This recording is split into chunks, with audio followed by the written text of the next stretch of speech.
नमस्कार, मार्केट पंचनामा में आप सभी का स्वागत है। मैं हूं सुमित और वीकली एक्सपायरी के दिन भारतीय बाजार अपने दिन के ऊपरी स्तरों पर बंद हुए और मेजरली और सिर्फ कंट्रीब्यूशन था वो था रिलायंस इंडस्ट्रीज का। 170 अंकों की निफ्टी में तेजी और 125 अंकों का कंट्रीब्यूशन सिर्फ रिलायंस की तरफ से आता हुआ दिखाई पड़ा। तो एक जोरदार तेजी रिलायंस ने प्रोवाइड करी मार्केट्स को, जिसके दम पर बाजार दिन के ऊपरी स्तरों पर बंद हुआ।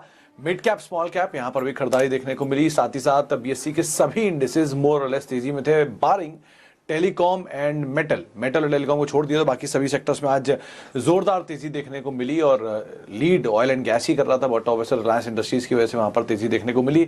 रिकॉर्ड स्तरों पर रिलायंस बंद भी हुआ, पहुंचा भी, $2 बिलियन वाली देश की पहली कंपनी बना।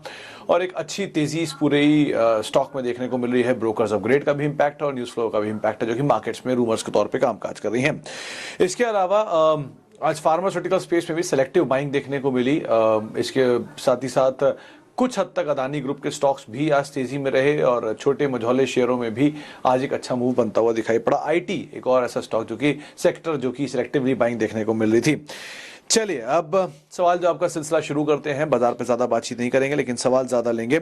बीईएमएल को लेकर भाविक साहब पूछ रहे हैं कि क्या नजरिया अगले 6 महीने के लिए। Bhavik ji, BEML defence, logistics, logistic railways, locomotive, sorry, इनकी एक अच्छी कंपनी है, अग्रणी कंपनी है, बड़ी ऑर्डर बुक भी है कंपनी की। नंबर्स ठीक है, बहुत ज़्यादा इसमें कोई प्रेशर नहीं है। दो ही प्रॉब्लम है, भारत डायनामिक्स और एचसीएल के ओएफएस ने थोड़ा मूड खराब किया है पीएसयू स्टॉक्स का। तो हो सकता है इस तरह का हैंगओवर रहे स्पेस में, लेकिन क्योंकि ये डिफेंस स्पेस में भी बहुत अग्रणी है तो शायद ये बज इसको ऊपर रखे। मोमेंटम बेस्ड कॉल होता है, आप इसमें मोमेंटम लेंगे, तेजी दिखे, थोड़ा बहुत प्रॉफिट आए लेकर निकल जाए।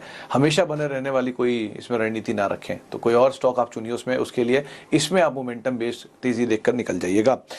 इसके अलावा 10 साल तक होल्ड कर सकते हैं क्विक हील, साजिद काजी अशरफी साहब।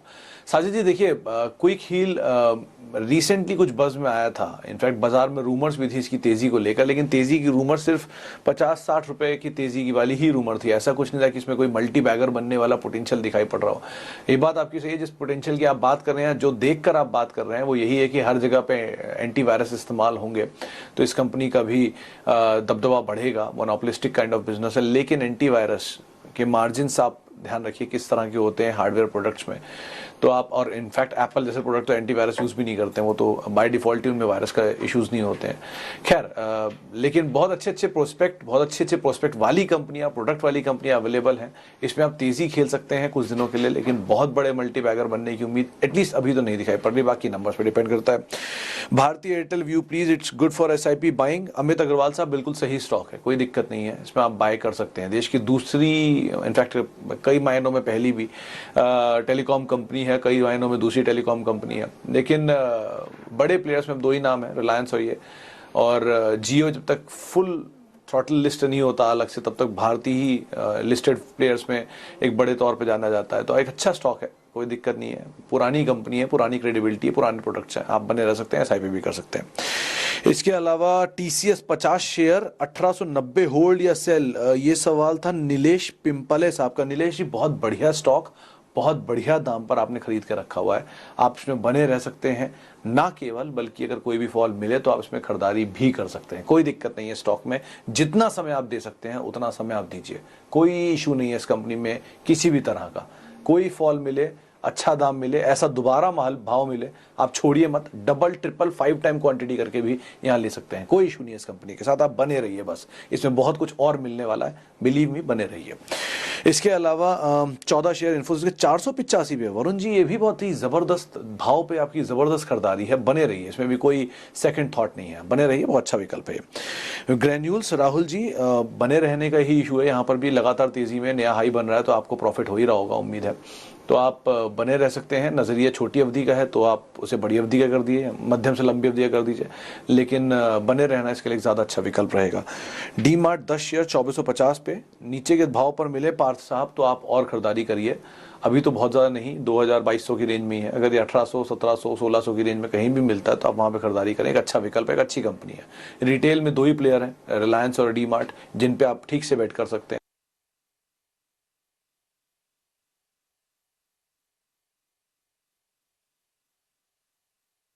पूछा है क्या किया जाए। यादव जी, रीब्रांडिंग लोग ये मान के चल रहे हैं कि कंपनी के सर्वाइवल के लिए किया गया है, आगे और सर्वाइव करेगी, लेकिन कितने ट्रबल के साथ करेगी ये कहना मुश्किल है। नंबर्स पे सब कुछ डिपेंड करता है। मध्यम अवधि में मोमेंटम बेस्ड कॉल है, कोई भी तेजी मिलती है आप मोमेंटम में प्ले करके निकल सकते हैं, लेकिन लंबी अवधि बने रहना चाहते हैं तो नंबर्स देखिए 3-4 क्वार्टर तक लगातार अच्छे आते हुए, तभी इसमें बने रहिए, वरना मत रहिएगा। इसके अलावा यस बैंक 16 रुपए के दाम पर, सेम रणनीति पंकज जी जो आइडिया के साथ है। अगर नंबर 3-4 क्वार्टर 5 क्वार्टर तक ठीक नहीं आते हैं तो कोई भी हो मैनेजमेंट, कोई फर्क नहीं पड़ता, पहले नंबर ठीक आने दीजिए, डिविडेंड देने दीजिए। अगर सिचुएशन ठीक होती है तभी इसमें बने रहिए लंबी अवधि के लिए, वरना मोमेंटम को प्ले करिए, डबल हो जाए ट्रिपल हो जाए जो भी दाम हो जाए आप निकल सकते हैं। इसके अलावा वरुण जी के पास 65 शेयर भी हैं रिलायंस के 1188 के दाम पे। अरे वरुण जी, आप वैल्यू बायर हैं, आपको पता नहीं आप कितने सही दाम पर कितने अच्छे अच्छे शेयर ले रहे हैं, आपको कोई दिक्कत नहीं है इसमें भी। जैसे टीसीएस के लिए आपकी रणनीति, वही सेम रिलायंस के लिए रणनीति। अच्छा दाम में है, अच्छे भाव पे लिया है, नया हाई बना दिया है, देश की सबसे बड़ी और दूसरी सबसे बड़ी कंपनी आपके पास है, कोई दिक्कत नहीं है। तीसरी चौथी को भी आप देख सकते हैं, इनफैक्ट उसमें भी कोई दिक्कत नहीं, आप किसी भी भाव पे ले सकते हैं। आगे बढ़ते हैं। एक सवाल आईटीसी पे आया चंद्र शर्मा जी का, 245 रुपए के भाव पे खरीदारी है। चंद्र जी, कंपनी अच्छी है, ऐसा नहीं है रिटर्न नहीं देती। जो लोग ट्विटर पे या फेसबुक पे बोलते हैं कि स्टॉक चलता नहीं है, वो ना भूलें कि पिछले 10 साल में शेयर ने, इनफैक्ट 20 साल में शेयर में करीब 10,000 रुपए को 10 करोड़ रुपए भी किया है। तो मल्टी बैगर रहा एक समय तक आईटीसी, अपने बोनस दे के आज भी 10 रुपए डिविडेंड देता है। कोई भी फॉल मिले आप खरीदारी करें, लेकिन नजरिया इसमें बहुत लंबा देना पड़ेगा, पेशेंस थोड़ा ज्यादा लेगा, लेकिन रिटर्न जरूर देगा। आप बने रह सकते हैं, लोअर लेवल पे खरीदारी कर सकते हैं, अच्छी कंपनी है, पढ़िएगा कभी इसके बारे में, बहुत मजा आएगा। इसके अलावा M&M इन्फोसिस पे review long term, Mehul Mathur साहब, इन्फोसिस पे भी बात हुई, लॉन्ग टर्म कोई दिक्कत नहीं है, बने रह सकते हैं। और M&M भी बहुत अच्छी कंपनी है, पुरानी क्रेडिबिलिटी, पुरानी हिस्ट्री, ट्रैक्टर डिवीजन वैसे भी अच्छा कर रहे हैं। कल ही इनके प्रोडक्शन के आंकड़े आए हैं, पिछले साल के कंपैरिजन में स्लाइटली गिरा जरूर है प्रोडक्शन, लेकिन कोई दिक्कत नहीं है इस कंपनी के साथ, आप बने रह सकते हैं, अच्छी कंपनी है। आईसीआईसीआई बैंक, आरती पटेल जी पूछ रही है 353 पे खरीदारी है। आरती जी, 1-2 दिन के फॉल से आप क्यों घबरा रही हैं इस बैंक में?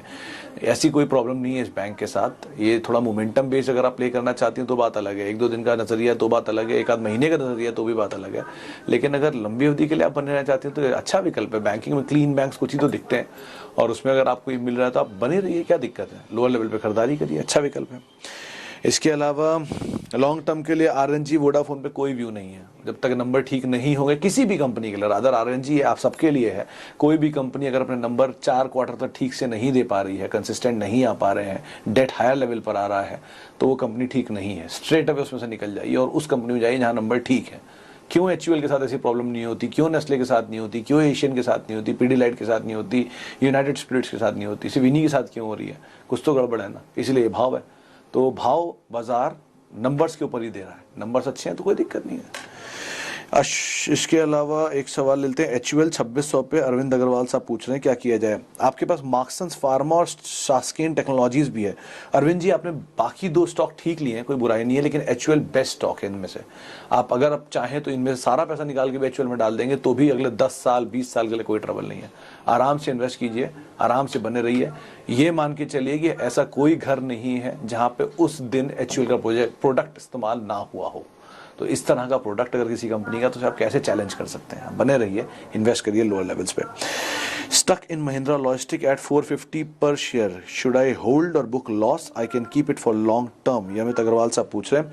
अमित जी, महिंद्रा लॉजिस्टिक इनकी पेडिग्री अच्छी है, कंपनी अच्छी है, कोई बुराई नहीं है, थोड़ा सेक्टर में ही प्रेशर है, और अब रिलायंस धीरे धीरे एक्सपैंड कर रहा है लॉजिस्टिक में, तो थोड़ा और प्रेशर शायद बढ़ भी सकता है। ब्लू डार्ट एक ज़्यादा बेहतर विकल्प है वैसे लॉजिस्टिक में, मल्टीनेशनल प्लेयर्स में सबसे बड़ा प्लेयर है इंडिया का, लेकिन महिंद्रा लॉजिस्टिक नहीं। तेजी मिले, कोई भी प्रॉफिट या लॉस आपका कम हो, आप निकल जाइए, वही ज़्यादा अच्छा ऑप्शन रहेगा आपके लिए। पार्थ साहब, एस्ट्राजेनेका में कोई परेशानी नहीं है, इन्वेस्टमेंट ग्रेड स्टॉक है। ये 1-2 दिन के स्विंग जो आ रहे हैं ड्रग ट्रायल होने की वजह से या ना होने की वजह से, इस मोमेंटम को चेज करना तो बात अलग है, लेकिन ये स्टॉक ऐसा है जिनको आप कई समय तक, लंबे अंतराल तक रख सकते हैं। इसके अलावा CDSL पर आकाश कुमार जी पूछ रहे हैं क्या किया जाए। आकाश जी, ये रोज एक स्टॉक आता है, इस पर कोई पूछने ना पूछने वाली बात नहीं है, मोनोपोली है इस कंपनी की, और 2 ही प्लेयर, NSDL CDSL, एक तरह का धंधा इनका। अच्छी कंपनी है, थोड़ा चला हुआ स्टॉक है, तो थोड़ा कूल ऑफ हो रहा है। अगर आपने ऊपर के दाम पे लिए हैं तो फंस गए हैं, तो आप घबराएं नहीं, नीचे के दाम पे आप और खरीदारी कर सकते हैं, बने रह सकते हैं, और अच्छे ऑप्शंस गोइंग फॉरवर्ड यहाँ बनते हुए दिखाई पड़ेंगे, लेकिन थोड़ा समय ये ले सकता है आपके लिए। इसके अलावा और सवाल ले लेते हैं। Rosari biotech, can we buy at current price, please suggest, Saurabh Dhawan ji पूछ रहे हैं। रोसारी बायोटेक मत खरीदिए। अगर आप फार्मास्यूटिकल में ही जाना चाहते हैं तो शिल्पा मेडिकेयर ज़्यादा बेहतर विकल्प है, सिंजिन ज़्यादा बेहतर विकल्प है। इन दोनों में ज़्यादा अच्छा पैसा बन सकता है, आप इनको देख सकते हैं। रोसारी को फिलहाल अवॉइड करिए एटलीस्ट, अभी क्रेडिबिलिटी प्रूफ करने का समय बाकी है उसका, एक बड़ा आईपीओ बहुत बड़ी दूर नहीं आया है, तो ये दोनों बाकी अपना टाइम दिखा चुकी हैं बाजार में, तो इनमें मोमेंटम आ सकता है, आप इनको देख सकते हैं। इसके अलावा और एक सवाल लेते हैं। आईओसी खरीदा है 88 रुपये के दाम पे आर्यन वोहरा जी ने शॉर्ट टर्म में। क्रूड का मोमेंटम है, आज भी तेज़ी देखने को मिली है, और अभी भसीन साहब थोड़ी पहले एचपीसीएल की बातचीत भी कर रहे, तेज़ी आ सकती है। अगर एचपी में तेज़ी आती है तो आईओसी भी फॉरवर्ड हो सकता है, 4-5 रुपये और मिल सकते हैं, 3-4 रुपये और मिल सकते हैं, उसके लिहाज से आप इसमें ट्रेड कर सकते हैं। शायद थोड़ा मोमेंटम और भी बढ़े तो आप तेज़ी देखते हैं तो स्टॉप लॉसेस को ट्रेल करें और बने रह सकते हैं। इसके अलावा सीपीएससी ईटीएफ 25,000 खरीद रखे हैं 2539 के दाम पे किशन जी ने। किशन जी, सीपीएससी ईटीएफ में वैसे कोई बुराई नहीं है, थोड़ा नीचे ज़रूर आ चुका है, लेकिन ये अब आपने क्योंकि डायरेक्ट प्ले नहीं किया है, इनडायरेक्ट प्ले किया है, तो इनडायरेक्टली इसका इम्पैक्ट भी आएगा। थोड़ा मोमेंटम आने दीजिए सरकारी कंपनियों में, जैसे वहाँ मोमेंटम आएगा इसमें मोमेंटम आएगा, तो ये ऐसी कोई चीज़ नहीं है जो घबराएंगे आप। डिविडेंड सब मिलता है, ये ठीक ठाक है, बैठे रहिए आराम से। इसके अलावा फ्यूचर रिटेल पे हर रोज की तरह एक और सवाल हर्षित जी ने पूछा है। फ्यूचर रिटेल में आज तेजी आई है, अगर ऐसी कई बारी और तेजी मिलती है और आपके भाव से ऊपर आ जाता है तो आप निकल जाएं, वही ज़्यादा बेहतर विकल्प होगा। किसी और रिटेल स्पेस के लिए रिलायंस सबसे अच्छा है, जब दुनिया खरीद रही है रिलायंस का शेयर रिटेल में, तो आप क्यों नहीं ले लेते, आप भी ले लीजिए, ऐसी कोई दिक्कत नहीं है। नियर टर्म में भी, मीडियम टर्म में भी, लॉन्ग टर्म में भी अच्छा ही बनेगा। यहाँ पे थोड़ा महंगा ज़रूर दिखता है इसलिए कम क्वांटिटी आएगी, लेकिन मोमेंटम भी अच्छा है, सेफ भी है, कोई दिक्कत नहीं है। इसके अलावा एक सवाल और लेते हैं। एसबीआई कार्ड्स एंड लाइफ क्या करें, मतलब रफ़ीकुर रहमान जी का सवाल है, थोड़ा समझ में नहीं आया लेकिन फिर भी कोशिश करता हूँ। एसबीआई लाइफ और एसबीआई कार्ड अगर आप पूछ रहे हैं तो दोनों में कोई दिक्कत नहीं है। एसबीआई कार्ड भी ठीक है, एसबीआई लाइफ भी ठीक है। एसबीआई लाइफ में तो इनफैक्ट आज भसीन जी ने खरीदारी की राय भी दी थी। आप मोमेंटम देख सकते हैं, तेज़ी देख सकते हैं, ये बिजनेस भी अच्छा है। इंडिया में पेनिट्रेशन में 3rd नंबर पर इनका मार्केट शेयर आता है एलआईसी एचडीएफसी लाइफ के बाद, तो आप बने रह सकते हैं। एसबीआई कार्ड में दूसरे नंबर पर मार्केट शेयर 18% मार्केट शेयर ये रखते हैं, करीब 30% मार्केट शेयर एचडीएफसी बैंक का क्रेडिट कार्ड मार्केट में। दोनों प्लेयर अच्छे हैं, आप बने रह सकते हैं, लोअर लेवल पर खरीदारी भी कर सकते हैं। इसके अलावा वेदांता और शिपिंग कॉर्पोरेशन में क्या करें, होल्ड या सेल, ये दोनों ही आपको लगता है मोमेंटम बेस्ड है। वेदांता में तो शायद बिल्डिंग जो ये डीलिस्टिंग भाव है चेंज हो सकता है अपर साइड पे, तो आपको अगर तेजी मिल रही है तो आप थोड़ा थोड़ा निकलते रहें और नया एंटर ना करें, क्या पता डीलिस्टिंग में क्या फंसे। एससीआई अवॉइड, अगर आपने खरीद रखा है तेजी लें, निकल जाए, वही ज़्यादा बेहतर ऑप्शन है। फाइजर 4210 पे 100 शेयर है। किशन जी, अगर आपने एक शेयर स्पेशल डिविडेंड से पहले खरीदे हैं तो बहुत ही अच्छा ऑप्शन है। अगर आपने स्पेशल डिविडेंड के बाद खरीदे हैं तो अच्छा ऑप्शन है, बहुत अच्छा नहीं है, अच्छा ऑप्शन है। इन्वेस्टमेंट ग्रेड स्टॉक है, समय दीजिए, अच्छा पैसा बनेगा, लेकिन जल्दबाजी में ट्रेडिंग ना करें इसके अंदर।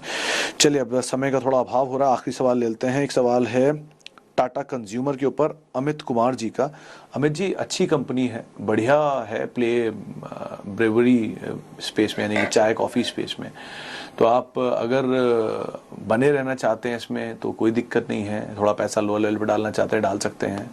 21 करीब इनके, शायद 21 या 25 में अगर गलत नहीं हो तो इनके चाय के बागान है, इनकी एसोसिएट कंपनी जो है उसके थ्रू रिटेल बिजनेस में भी हैं, और अब तो नए संपन्न बिजनेस जो है चाय खाने आटा दाल चावल वगैरह का, वो भी इसमें आ गया है।